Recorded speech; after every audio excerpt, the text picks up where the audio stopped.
बिहार के एक छोटे से गांव में रामू नाम का एक लड़का रहता था। उसके पिता खेतों में मजदूरी करते थे और मां दूसरों के घरों में काम करके किसी तरह घर चलाती थी। रामू के परिवार की आर्थिक स्थिति इतनी खराब थी कि 2 वक्त की रोटी जुटाना भी मुश्किल था। लेकिन रामू के अंदर पढ़ाई के प्रति गहरी लगन थी। गांव में एक सरकारी स्कूल था जहां वह नियमित रूप से जाता और घंटों तक पढ़ाई करता।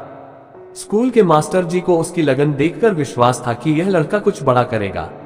लेकिन गरीबी के कारण पढ़ाई जारी रखना मुश्किल हो रहा था। कई बार उसे खेतों में काम करना पड़ता या दूसरों के घरों में बर्तन धोने पड़ते ताकि कुछ पैसे जुटा सके। रामू के गांव में सिर्फ 10वीं कक्षा तक की पढ़ाई होती थी। आगे की पढ़ाई के लिए उसे शहर जाना था, लेकिन उसके पास पैसे नहीं थे। उसने ठान लिया कि वह मजदूरी करके अपनी पढ़ाई जारी रखेगा। उसने शहर के एक होटल में काम करना शुरू किया और साथ ही सरकारी स्कूल में 11वीं कक्षा में दाखिला लिया।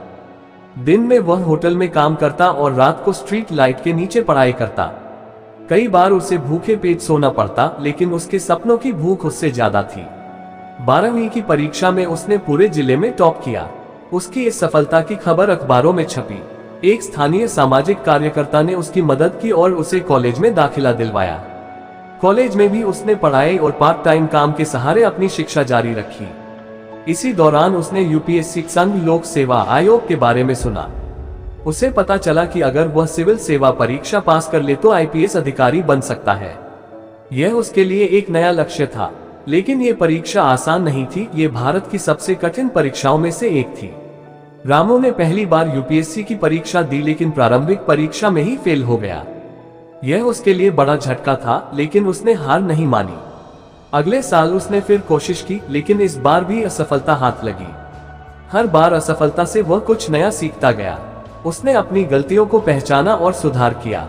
गांव के लोगों ने उसे ताने दिए, तेरी औकात नहीं है, इप्स बनना हर किसी के बस की बात नहीं। लेकिन रामू को खुद पर भरोसा था।